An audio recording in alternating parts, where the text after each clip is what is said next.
Pronto. Bom dia mais uma vez. Estamos aqui retornando. Vamos ver se a gente consegue. Vamos lá, vamos ver se a gente consegue. Bom dia, estamos retornando.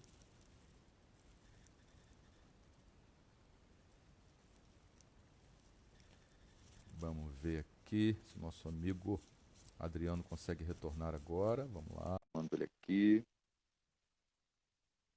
Um pouquinho de paciência a gente consegue.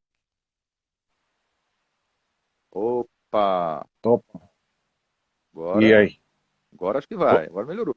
Ufa, melhorou. O som melhorou. Vocês estão me vendo? Porque Aham, eu não estou me vendo, mas tudo bem. É uma manifestação. isso. Tema, Mas tema estamos te mais vendo. Estamos fenomen... te vendo e estamos te tema ouvindo. mais fenomenológico. Eu não estou me vendo, tudo bem, tá aqui preto para mim, mas beleza, a gente vai bater papo mesmo. Bom Tá dia. Não sei o que certo. aconteceu, deu algum problema aqui na conexão, fui e Aham, voltei. Mas vamos lá. beleza.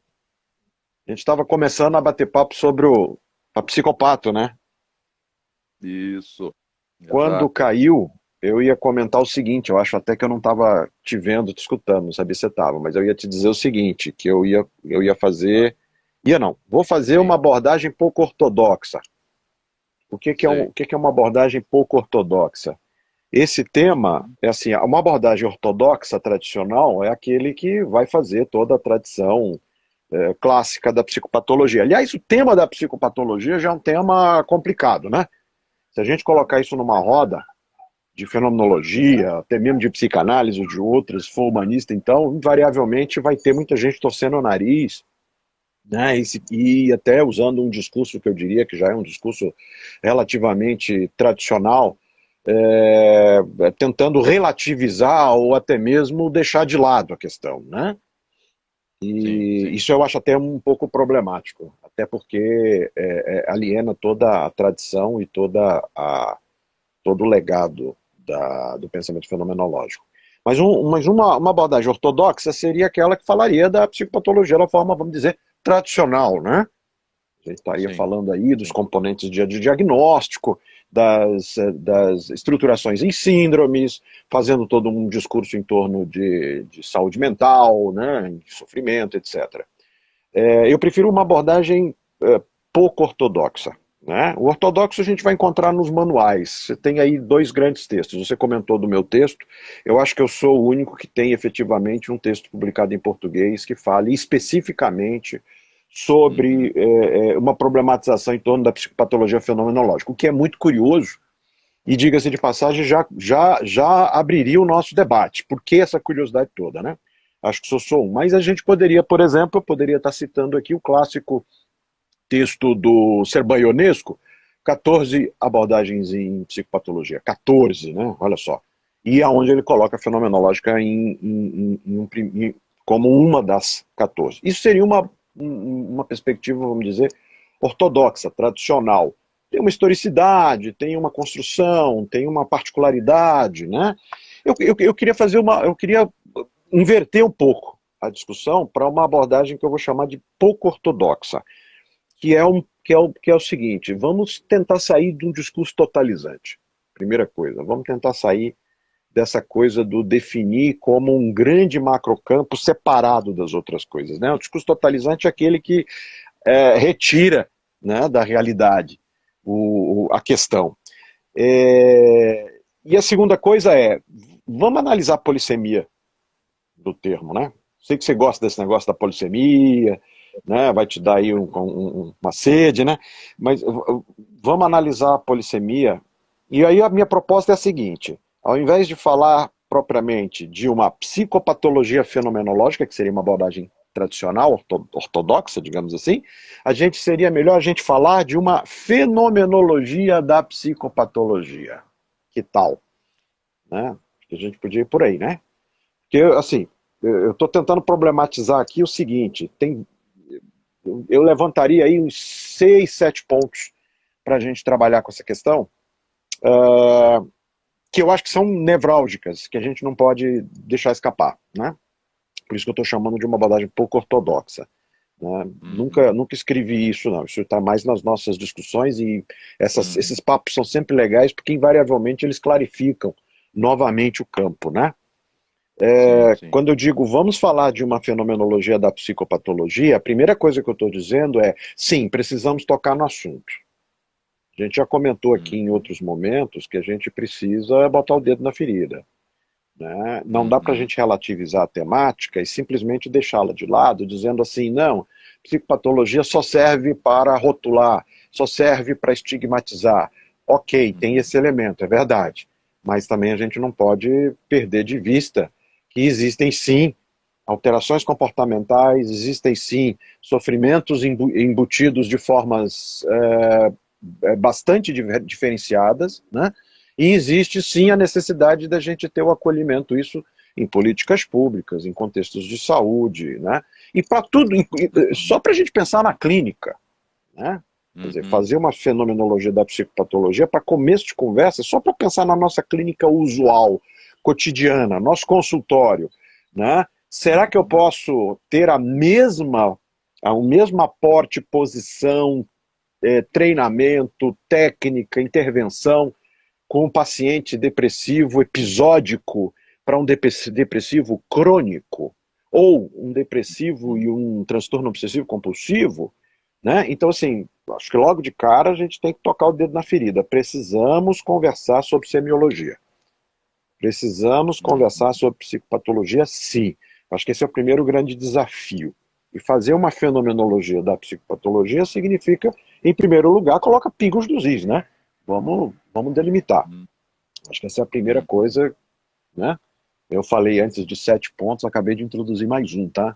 Nem estava ali na minha. Tá Aham. certo? Eu acho que esse é um ponto de partida, né? A gente até Certo. tentar recuperar, eu acho que o meu livro está aqui. A gente recuperar o clássico que todo mundo deve estar conhecendo, né? Não sei se vocês estão vendo. Todo mundo deve estudar nesse livro, né? Psicopatologia e Semiologia dos Transtornos Mentais, que é o texto clássico do Paulo Dalgalarrondo, que já está na sua terceira edição, né? Mas o que Uhum. seria uma fenomenologia da psicopatologia? Eu diria que a primeira coisa que a gente tem que pensar e tem que problematizar, né? Quando eu falo de abordagem pouco ortodoxa, a gente tem que problematizar o seguinte: trata-se de uma associação filosófica, quer dizer, trata-se de uma apropriação fenomenológica, ou seja, filosófica fenomenológica do contexto da psiquiatria e da psicopatologia, ou se preferirem, trata-se de uma apropriação filosófica da psiquiatria e da psicopatologia pela fenomenologia, né? Esse poderia ser um ponto de partida. Mas se eu ficasse nesse ponto, eu diria, nós estaríamos constituindo uma associação limitada e sectária, né?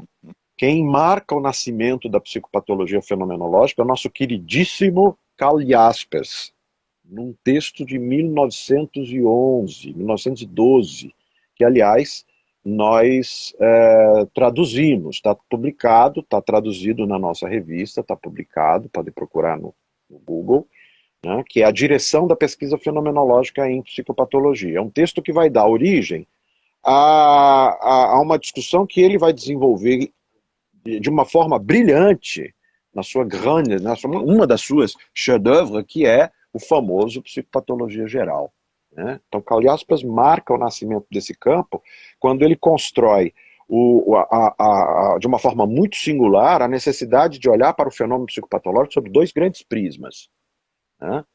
Basicamente, a partir da subjetividade, a partir do sujeito, e segundo, numa perspectiva totalizante.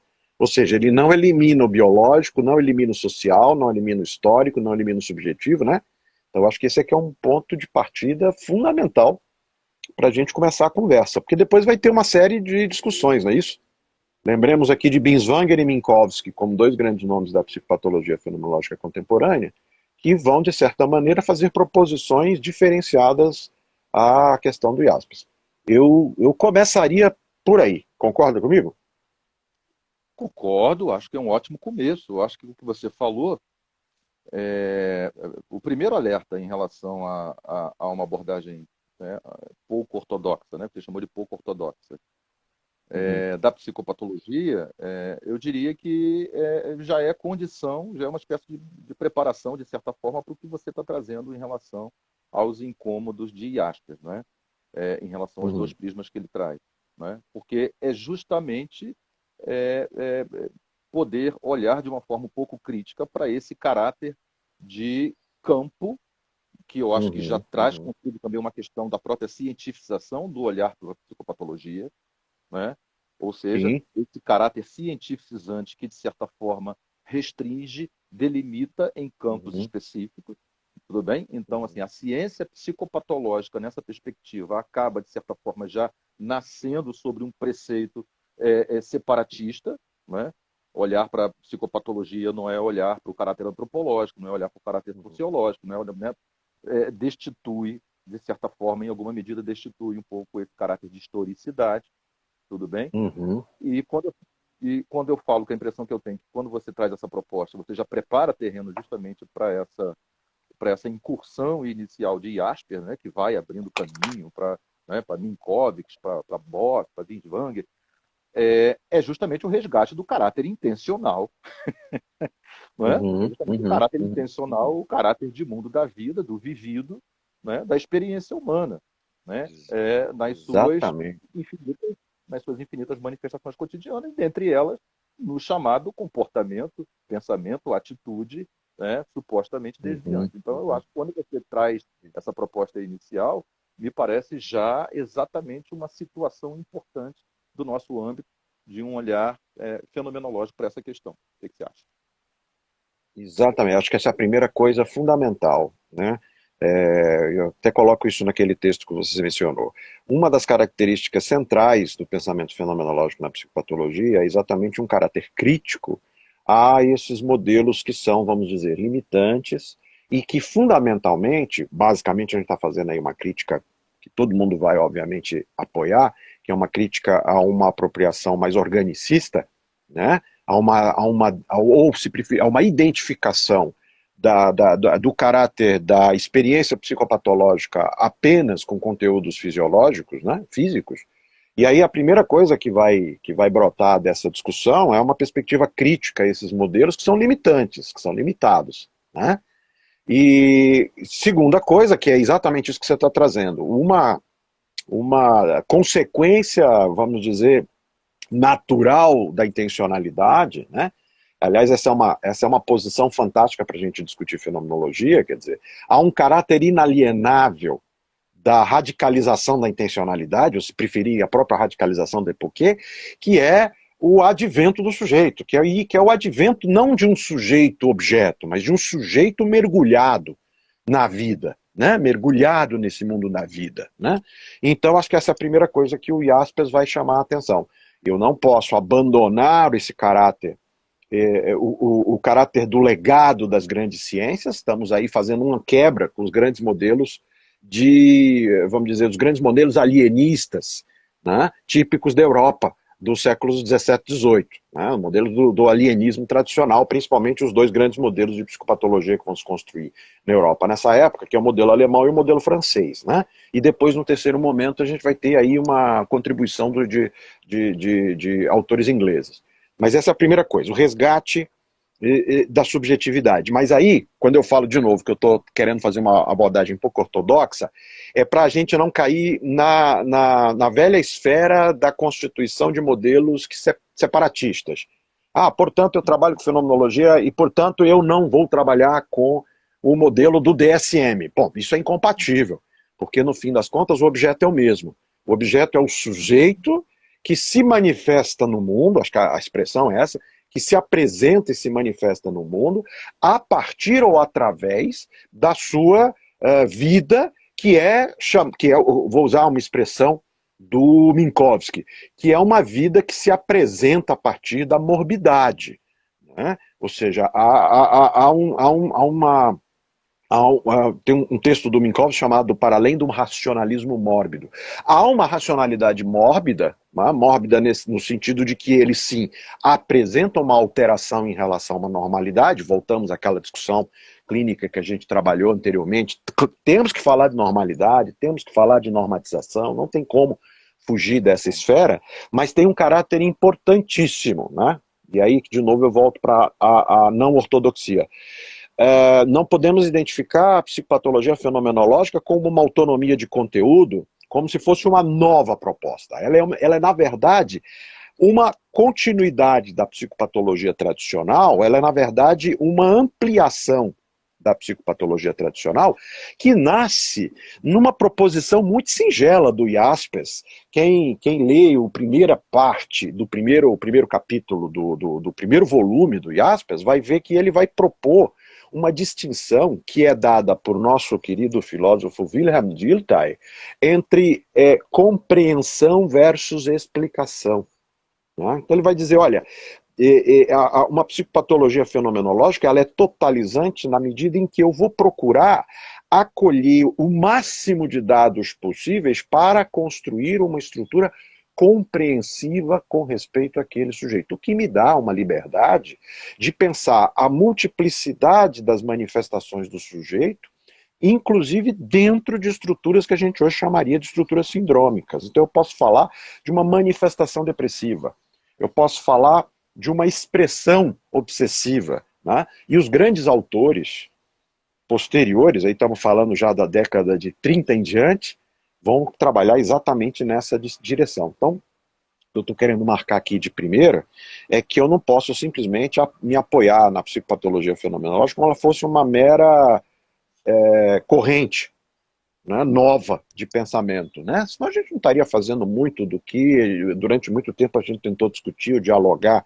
com psicopatologia psicanalítica, psicopatologia comportamental, e aí parece que você pega o sujeito humano, né, fatia, e cada um pega um pedaço dessa fatia para dizer o que o ser humano é. Parece um anacronismo, né? Então talvez a primeira pergunta para nós aqui seja assim, sim, a psicopatologia fenomenológica é um modelo crítico aos modelos, é uma crítica aos modelos tradicionais? Sim. Tanto é que ela apoia todos, isso é muito importante ser falado, ela apoia e fundamenta todos os modelos revisionistas contemporâneos do sistema de atenção à saúde mental, né? Ela apoia a antipsiquiatria, do Ronald Lang e do Cooper, ela apoia a psiquiatria institucional na França, ela apoia a psiquiatria italiana, né? Ela tá dando base. Anti-institucional, Exato. Né? que é a base, Exato. que é a base da nossa luta antimanimento. Exatamente. Exatamente, então ela é fundamental para isso, então ela é um modelo crítico, mas qual é a proposta, qual é o salto, né? O pulo do gato, eu diria, está numa frase do Minkowski, se eu não me engano, no Tratado de Psicopatologia, não está traduzido esse texto, vamos ver se eu consigo traduzir a introdução dele esse ano, onde ele diz assim, e o Jaspers vai falar isso também de uma certa maneira, né?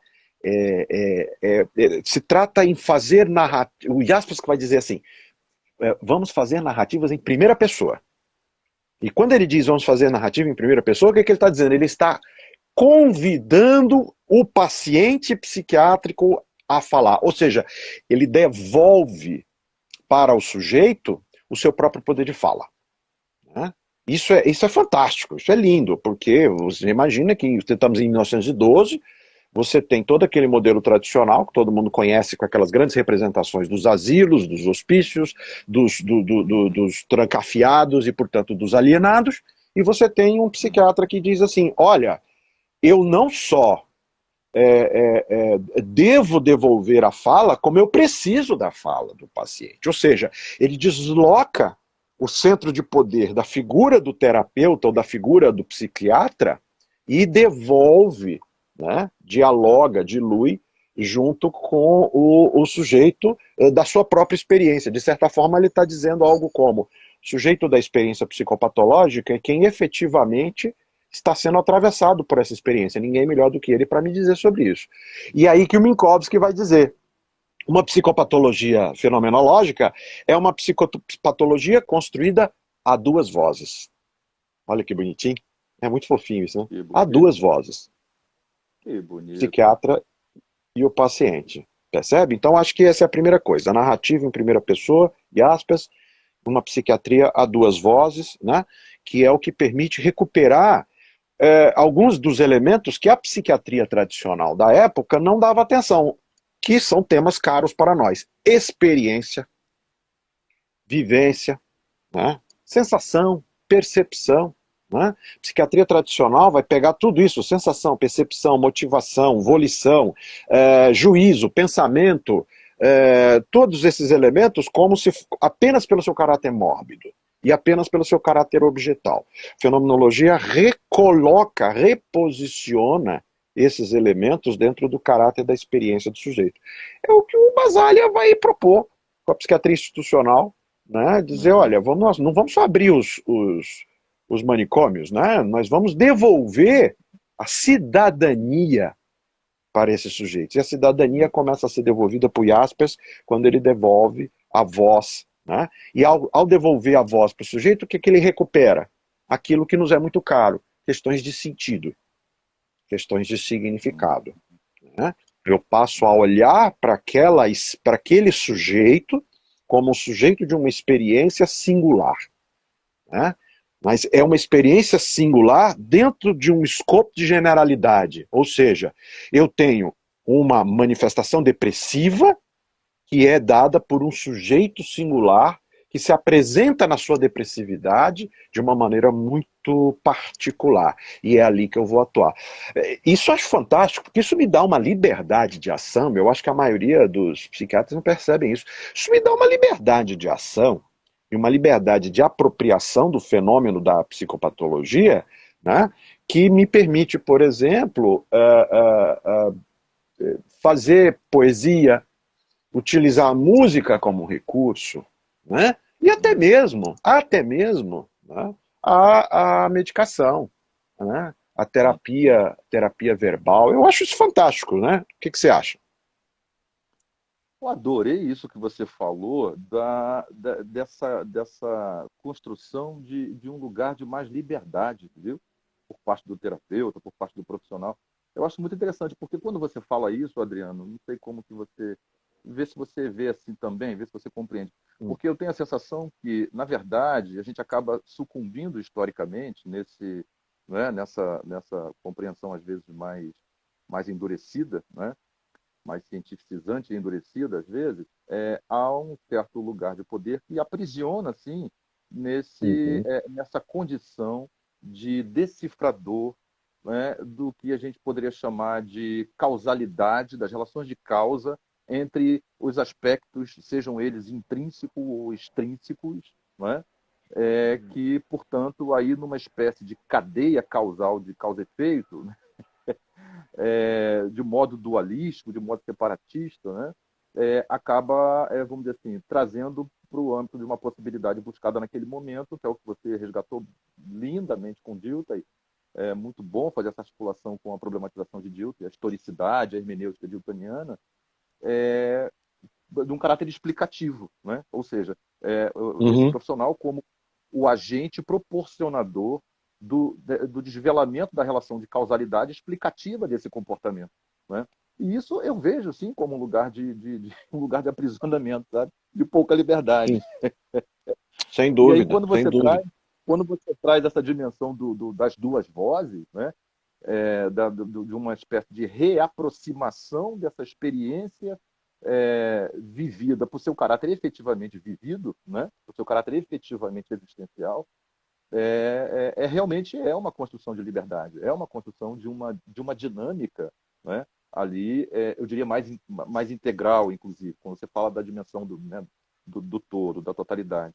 Então, acho que faz muito sentido. Né? Para o profissional, efetivamente, eu acho que isso é uma coisa muito importante de ser reconhecida e que, de certa maneira, né, isso realmente uma busca de um resgate, né, daquilo que Pois. a sensação que a gente tem é que vai se perdendo nessa história da fragmentação, da Uhum, cientificação, que uhum. reduz, acho também muito importante, quando você vai alertar para o fato de que um olhar crítico que eu acho que dialoga muito com aquilo que a gente chama atenção, mas quando a fenomenologia, quando alguns pensadores, quando vai tratar sobre a ideia de crítica, sobre uma desconstrução, isso não tem um caráter excludente, né? Isso não tem um caráter de Uhum. negação, né, Não. excludente.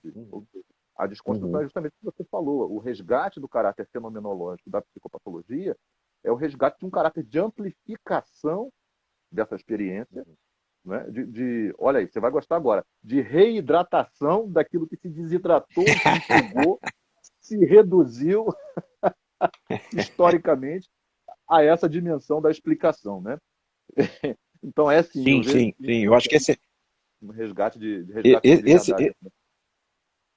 esse eu acho que é um aspecto que a gente nunca pode deixar de frisar, porque é uma armadilha conceitual muito interessante, né? O quanto que o quanto que é, a ideia de saber a respeito de, saber É, sobre, né, cria uma armadilha de poder, né, que eu acho que é essa que é a grande questão aqui, quer dizer sobre o patológico, vamos dizer assim, né, dizer assim, eu sei o que você está vivendo, é, é nada mais, nada menos do que a construção de um enredamento que nos retira dessa flexibilidade. Por isso que eu frisei a ideia da liberdade, né? Eu acho que um dos grandes o grande aspecto, e eu faço questão de frisar isso, e é importante da gente frisar, que assim, minha compreensão do fenomenológico aqui, eu acho que fazer uma fenomenologia da psicopatologia é primeiro se perguntar o que é que caracteriza o fenomenológico aqui. E o fenomenológico, para mim, se caracteriza fundamentalmente e preliminarmente como uma condição epistemológica. Portanto, eu tenho que reconhecer que eu tenho que fazer uma reflexão contínua e ininterrupta a respeito dos meus próprios, sobre as próprias possibilidades de saber o próprio saber. Né? E aí quando eu estou diante do fenômeno da psicopatologia, eu sou apaixonado pelo termo da psicopatologia, porque eu acho que a psicopatologia eu já falei em outros momentos assim, eu prefiro até chamar de loucura, porque eu acho que a loucura ela é uma grande metáfora do nosso próprio existir, né? Ela apresenta e presentifica o nosso próprio cotidiano, porque aí o paradoxo da nossa existência, a gente já comentou isso em outras lives, é que a gente só percebe certas coisas quando a gente foge um pouco, né? Sai do roteiro. é, E a patologia nos é. tira de um lugar de comodidade, de um lugar de tradicionalidade, e eu acho que essa é muito importante. Então esse é o primeiro aspecto. O fenomenológico aqui tem uma condição epistêmica fundante, e que coloca uma segunda questão fundamental, que é o reconhecimento de um sujeito existente que se dá na sua totalidade em qualquer manifestação. Quer dizer, qualquer manifestação e apresentação psicológica do sujeito é a própria manifestação da totalidade desse sujeito. Portanto, a patologia não pode ser alienada, porque ela é uma manifestação singular, né? Isso nos coloca diante da dialética desse existir, que se dá atravessado na complexidade do fato de que normal e anormal não são processos de transcendência, são processos de articulação. Né? Eu estou o tempo todo transitando ali. E aí a armadilha da interpretação, voltando na questão, a armadilha da interpretação, a armadilha do saber é a armadilha do dizer sobre o outro, que, vou pegar aqui uma frase do Henri Maldinet, que é um filósofo francês, que vai ficar apaixonado pela loucura e vai começar a falar, e ele trabalha com estética, trabalha com arte, e vai começar a estudar a loucura. E ele vai dizer assim, o psiquiatra tem com muita clareza, como objeto, o sujeito doente. Né? Quer dizer, o assunto passa a ser o sujeito doente. Só que isso se transforma numa armadilha tão grande que você acomoda o olhar sobre a ideia do sujeito doente na doença e esquece o sujeito. Né? Essa é a grande armadilha da interpretação. E o que eu acho fantástico do Jaspers, né? E eu não acho fantástico só porque eu estou fazendo fenomenologia. Minha psicopatologia, talvez no teu caso tenha sido parecido, mas quando eu fiz psicopatologia, já se vão 35 anos que eu fiz essa disciplina, a gente estudou o livro do Jaspers. Naquela época a gente lia o livro do Jaspers. Era um ano inteiro, com 2 aulas por semana, mergulhando no livro, discutindo, né? Com uma outra característica que eu acho que a gente perdeu um pouco, né? Que é curioso e paradoxal também, né? Naquela época a gente tinha aulas práticas. Então a gente tinha sim que entrar dentro de um hospital psiquiátrico, que na minha época era hospital psiquiátrico tradicional. Aquele modelo clássico, trancado, corrente, cadeado, né? Autorização, gente, todo aquele cenário, né? Eu fiz num hospital muito mais tranquilo, que não chega a ser um Barbacena da vida, né? Mas mesmo assim não deixa de ser um cenário diferenciado. Então acho que esse aqui é um ponto crucial, que você traz com muita propriedade. A proposição jaspersiana de fazer uma reflexão compreensiva versus uma compreensão interpretativa não é uma alienação das possibilidades de entendimento, né? É mais uma questão de alteração de movimento. É óbvio que eu quero compreender, inclusive, as causas de determinado comportamento, mas isso pode ser feito a posteriori. Num primeiro momento eu tenho que ter acolhimento, cuidado, reconhecimento. Quando o Minkowski fala de uma psiquiatria a 2 vozes, quando o Jaspers fala de devolver a voz, ele está falando fundamentalmente de reconhecimento, de devolver a condição de sujeito para o próprio sujeito. Acho que esse aqui é um ponto fundamental para nós, né? E nesse aspecto a crítica ela é válida. A crítica é fundamental. Você traz, por exemplo, a alienação do poder, do diagnóstico, por exemplo, a maioria dos autores contemporâneos que a gente não pode deixar de ler vai trabalhar nessa direção. É a crítica do Thomas Szasz, no mito da doença mental. É o questionamento do Foucault, né? E aqui eu não vou falar da história da loucura, eu vou falar de um outro texto que para mim é mais central do Foucault, que é o Doença Mental e Psicologia, que é o texto de 53, que é anterior à tese da história da loucura. É o caso da expropriação da doença, que é o texto do Ivan Illich, né? São os textos do Basaglia, né? Todos esses textos são fundamentais, todos esses autores são fundamentais, porque eles vão exatamente construir vamos dizer, a reflexão nesta direção da recuperação do sujeito da patologia como sujeito existente funcional. Ou seja, eu funciono, eu vivo a minha vida atravessado pela minha patologia, né? E, de novo, isso me traz liberdade, inclusive, de eu poder pensar se eventualmente eu também não sou uma espécie de sujeito que precisa ser reconhecido como sujeito pela patologia. Porque aí eu tiro aquele caráter da ideia da patologia como sendo algo que eu porto, como se eu fosse um portador de uma patologia, né? A gente tem essa coisa, né? Como se eu carregasse uma doença, né? E se eu tenho a ideia de carregar uma doença, significa que a qualquer momento eu posso eliminá-la. Mas e se eu puder pensar em integração? Se eu puder pensar, por exemplo, em caráter patológico do meu próprio existir. E aí a gente se apropriaria de um conceito fabuloso do Minkowski, o caráter patológico, o caráter pático, né? Caráter patológico aqui como caráter pático. O patos do meu existir é atravessado pelas minhas formas de manifestação, né? Tanto é que eu costumo brincar aqui, né? Já falei isso várias vezes, eu costumo brincar aqui que eu acho que universidade, você que também é meu colega de universidade pública, eu falo assim, a gente tinha que mudar as formas de fazer concurso público para professor. Eu acho que a gente não deveria mais contratar professor por concurso por provas de títulos. A gente deveria contratar por diagnóstico psicopatológico, tá? Tá? Porque veja só, não faz sentido eu colocar um histérico ou um esquizofrênico na chefia de um departamento. Tem que ser um obsessivo compulsivo. Entendeu? Eu não dou conta de ser chefe, você dá, você tem... Percebe? Claro, é uma brincadeira que eu tô fazendo, mas é uma forma de tentar diluir essas nossas representações desse caráter do patológico. E esse é um aspecto fundante da crítica fenomenológica, né? Você quer ver um detalhe?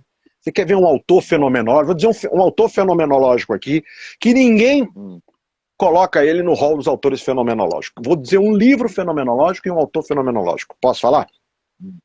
Vamos lá. Vamos lá. Machado de Assis, O Alienista. É ou não é um livro fenomenológico? E como? Não é verdade? E como? E como? Né? É Fundamental, verdade, fundamental. Né? Eu tinha um professor, tive a grata satisfação de ter aula com o finado professor Richard Boucher, na Universidade de Brasília, e ele era professor de psicopatologia, e ele já dizia naquela época, sempre ficou isso na minha cabeça, e eu nunca tive também coragem, porque eu não tenho competência para isso, mas ele dizia, precisamos abandonar os livros de psiquiatria dos cursos de psicopatologia, e substituí-los por livros de literatura. Temos que deixar de lado as psiquiatrias e falarmos de Dostoiévski, Machado de Assis, Cecília Meirelles, Tolstói. Era isso. É isso, exatamente isso. Né? Mas esse para mim é o grande caráter da tal psicopatologia fenomenológica. Né? Mas como eu estava falando para você, tem um outro aspecto crítico que a gente não pode perder de vista. Que é, de novo, voltando na questão sobre o que é o caráter, o que é o fenomenológico aqui. E eu já li muitos textos que dizem que trabalham com psicopatologia fenomenológica e eles se apresentam de uma forma que eu diria, de certa maneira, excessivamente ingênua, que é, por exemplo, reduzir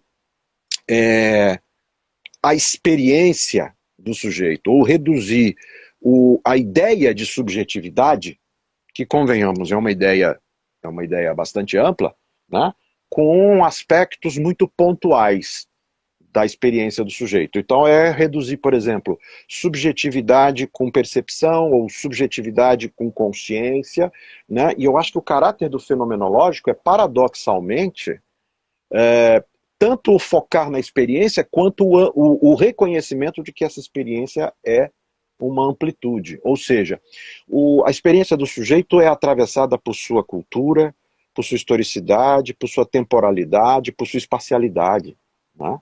Que são conceitos fenomenológicos que a gente precisa enfrentar, não é verdade? Então esse aqui ou seja, o fato psíquico, né, é mais ou menos a ideia, vamos dizer assim, a ideia de consciência.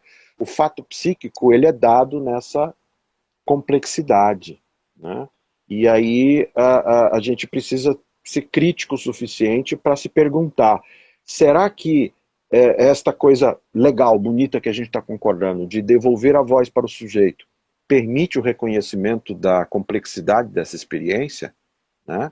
Porque muito dessa experiência é atravessada por componentes que são supostamente componentes de influência.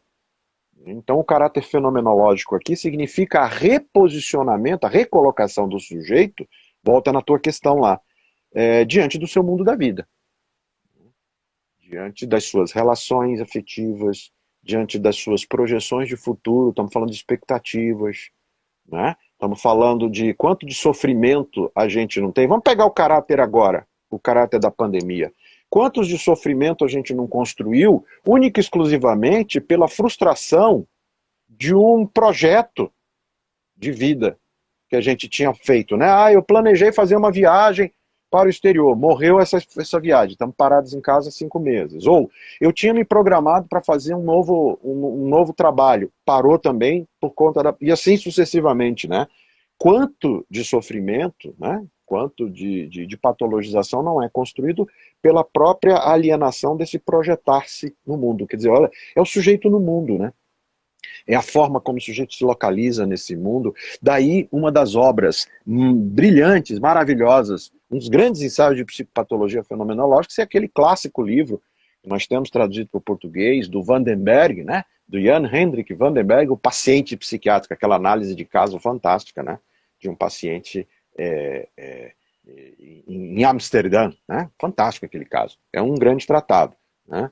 Então acho que esse aqui é um ponto, né? Por isso que eu estou falando, é uma perspectiva, vamos dizer, pouco ortodoxa, porque eu ainda tenho que levar em consideração, tem um outro aspecto aí no fenomenológico quando eu falo de psicopatologia. Se você pegar os livros de psiquiatria, tá? Os livros de medicina, e você ler a palavra fenomenológico, o que, que ele está se referindo?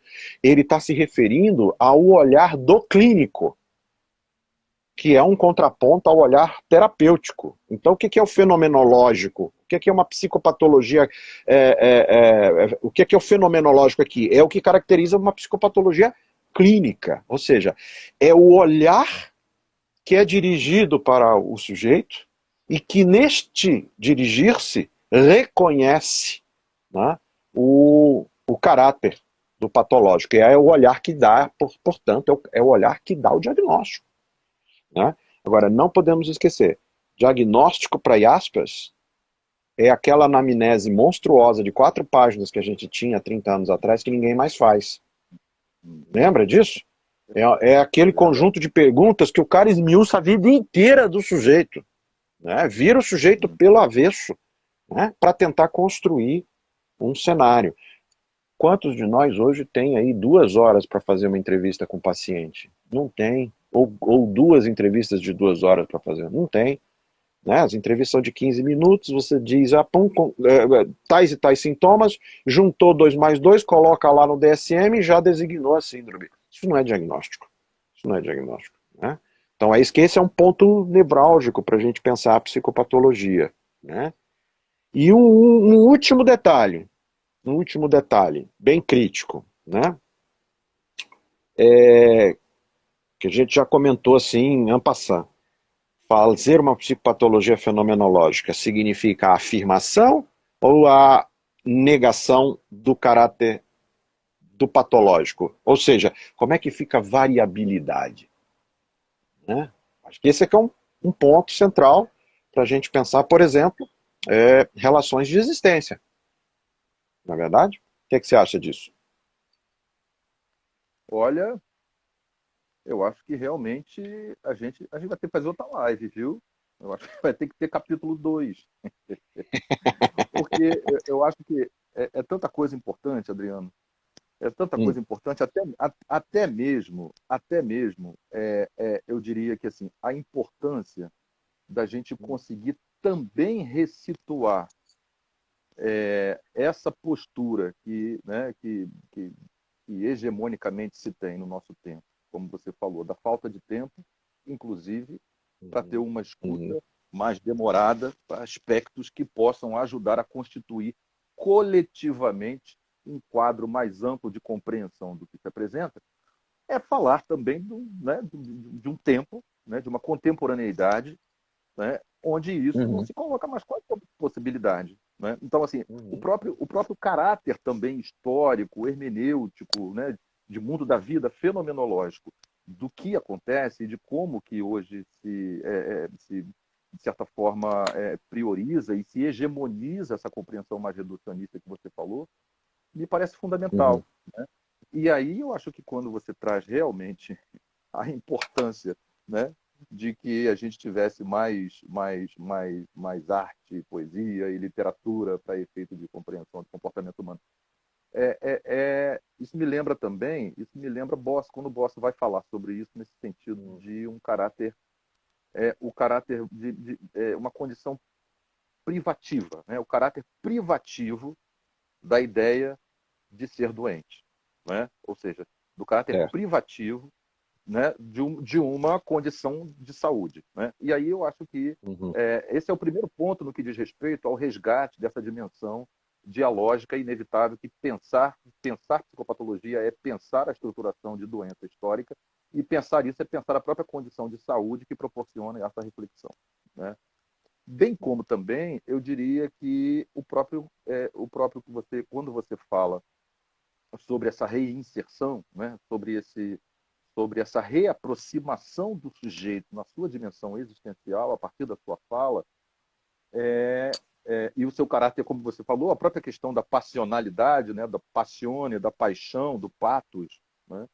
Resgatar uhum, isso uhum, é resgatar o caráter idiosincrático da existência, né, Adriano? uhum.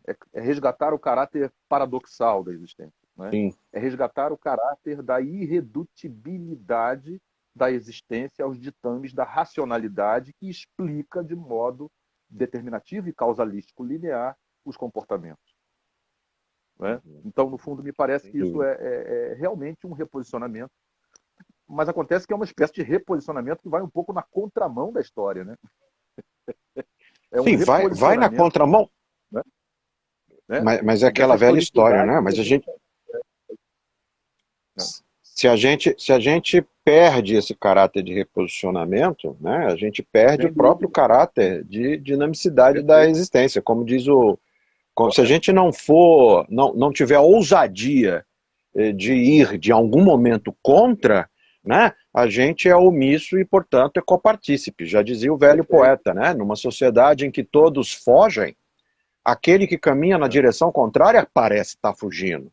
Então, acho que verdade. esse é um aspecto muito curioso, né? O cerne do fenomenológico para se avaliar a psicopatologia, né, que é esse caráter do mundano aqui da vida, eu acho que é muito importante a gente dizer o seguinte: nós estamos falando de reinserção do sujeito no mundo próprio, Uhum, reinserção do sujeito no mundo, né? Não uhum. se trata de falar, eu não estou falando aqui, não estou falando, por isso que eu vou frisar, não estou falando de reinserção social. Isso aí é um componente de compreensibilidade que não necessariamente a gente tem que problematizar isso. Vou dar só uma provocação. Uma provocação, né? Falar em reinserção social é desqualificar o caráter de reconhecimento do espaço próprio do sujeito. Né? Uhum. Não, precisamos devolver o sujeito para sua família. Eu falei, peraí, você sabe, primeiro, se essa família tem suficiente acolhimento para esse sujeito? Ou se não foi a própria família que colocou o sujeito nessa condição? Estou aqui me apropriando de todas as grandes teorias de terapia familiar que fala do sujeito identificado, né? Mas para sair da teoria, vamos para uma relação mais imagética. Eu gosto muito daquele filminho italiano, aquela comédia italiana fantástica, né? Parenti e Serpenti. Conhece esse filme? Parente a Serpente. É fantástico esse filme. Assiste esse É filme e verdade. não me vem, né? Fica aí o povo falando, família. Não, família é legal. Todo mundo quer ter família e precisa ter família. Mas peraí, não é um poço de maravilha, não. Parente a Serpente é um exemplo, Leolo é outro exemplo, né?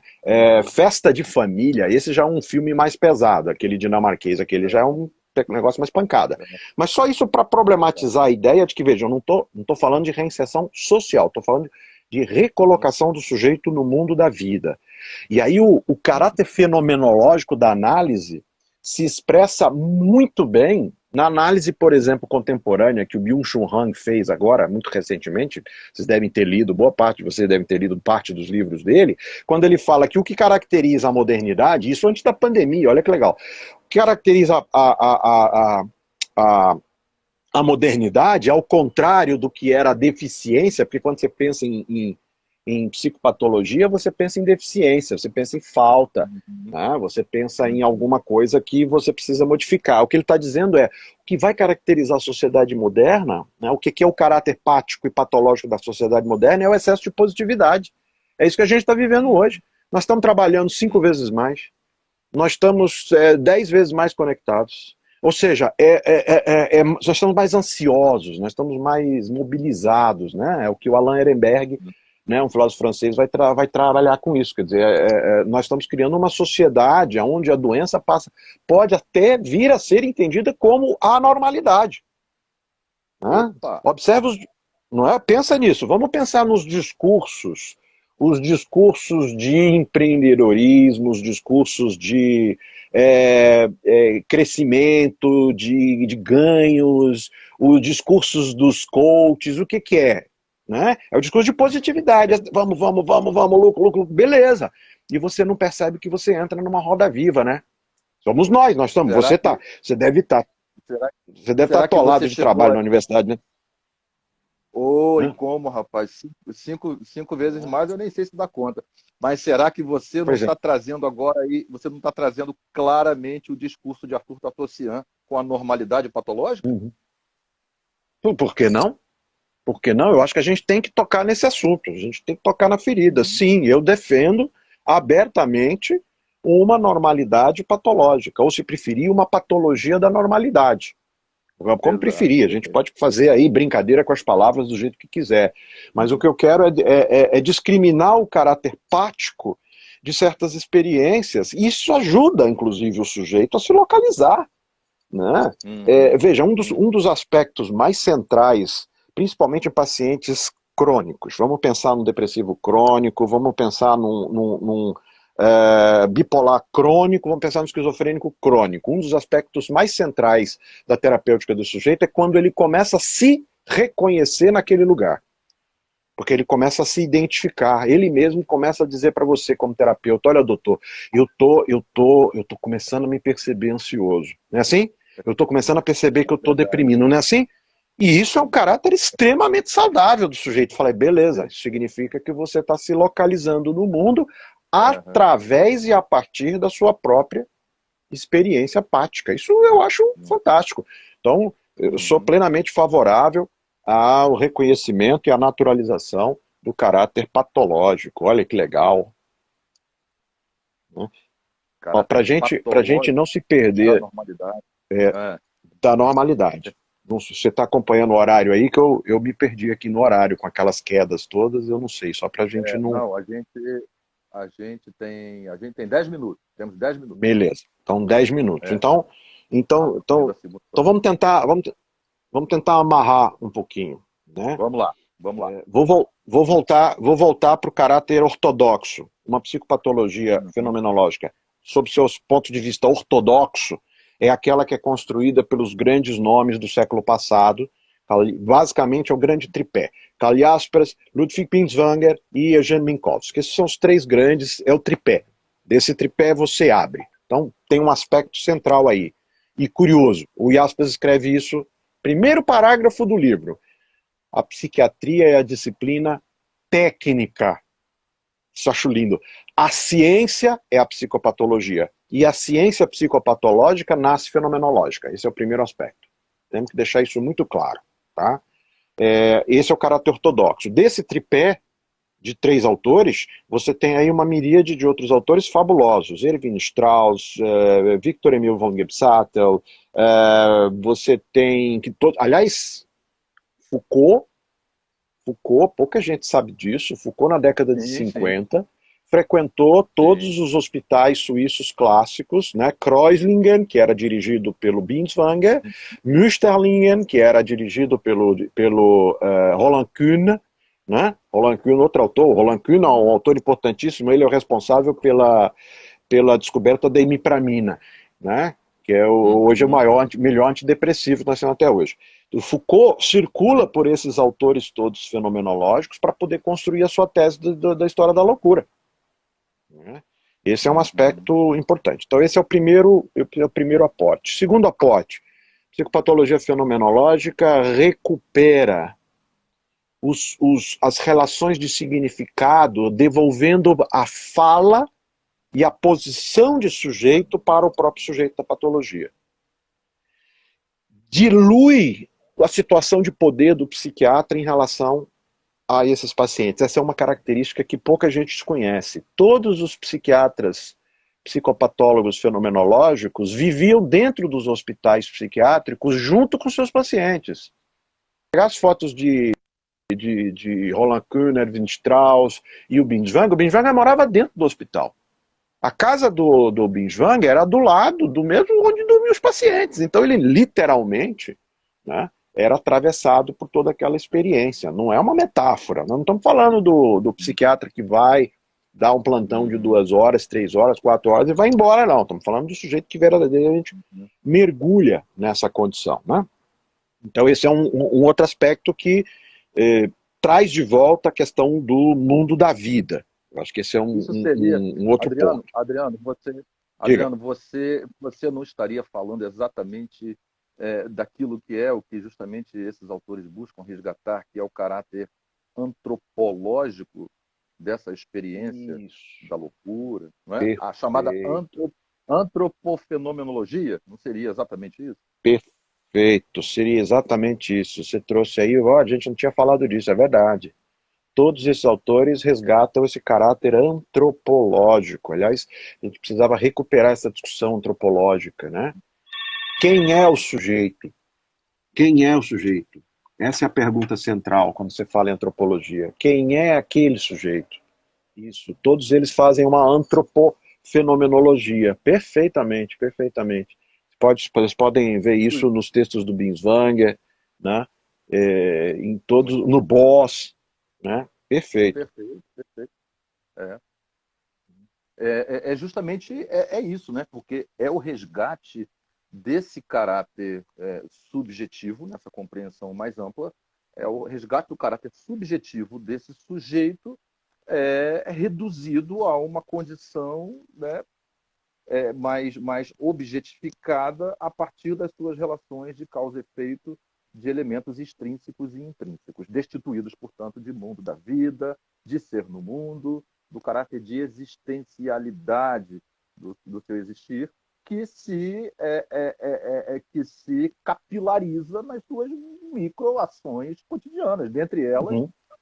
também no seu caráter supostamente, no seu caráter patológico, né? No seu caráter existencial cotidiano. Então é justamente esse resgate Sim, do caráter fenomenológico da existência, né? Muito bom, muito bom. sim, sim.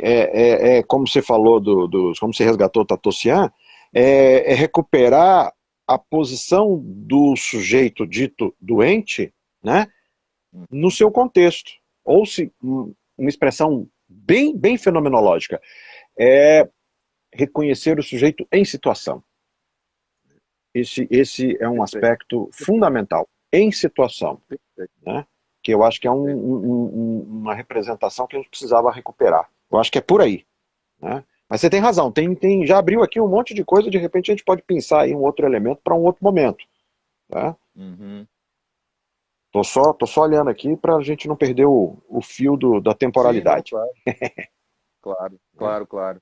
E é interessante, né? Será Porque que isso passa assim 2 minutinhos, não, 3 minutinhos para a gente fechar, só te devolver a 3 bola, minutinhos? porque Vamos lá. isso eu acho que isso passa justamente também por um resgate do caráter imediato da experiência do existir, que se Sim, empobrece sim, na sim, mediatização, ou seja, na relação mediada pelo saber, muitas vezes, sim, nesse caráter descritivo e explicativo. Né? Então, é justamente sim. resgate do Exato, caráter antropológico, é o resgate do caráter sim. imediato, da experiência do vivido que pulsa, né, nos comportamentos medianos e, portanto, também nas próprias expressões supostamente patológicas, nesse sentido mais restrito. Né? É Enfim, eu recuperar. levantei para você finalizar. Fecha Não, agora, para a fecha gente mais. fechar, eu acho que sim, eu acho que dá até para pegar aqui, aproveitar a contribuição do pessoal. É exatamente recuperar o caráter dinâmico, o caráter Sim, dialético, né? A perfeito. psicopatologia fenomenológica vai recuperar, tanto por um lado, a ideia de que somos sempre seres em movimento, continuadamente em movimento, na transitoriedade, estamos lidando com a transitoriedade, sem esquecer que tem algo que permanece. Sem esquecer que tem algo que ainda está ali como substrato, né? Ou seja, somos Aham. sujeitos, né, como vamos fechar com aquela velha e clássica frase de Kierkegaard, né? Podemos explicar a, a podemos nos explicar olhando para trás, mas só podemos nos compreender abertos para nosso futuro, para nosso adiante. Mas acho que o fundamental é a gente recuperar isso.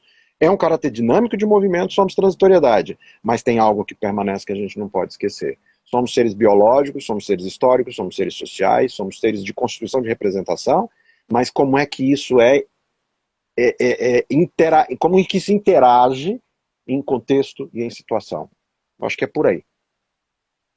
Como que se Fechamos hoje? sustenta o entre, como que se sustenta o entre sem cair nem para o antes nem para o depois, que é o caráter do eu-tu, né? Lá do Buber, olha que bonito. Sim, sim, sim, sim. Nesse Muito interessante. movimento. E sem também, Nesse já que você trouxe o Buber, sem cair na armadilha de dizer que o entre é uma terceira via, como se fosse Não, não. uma terceira dimensão. Não, não.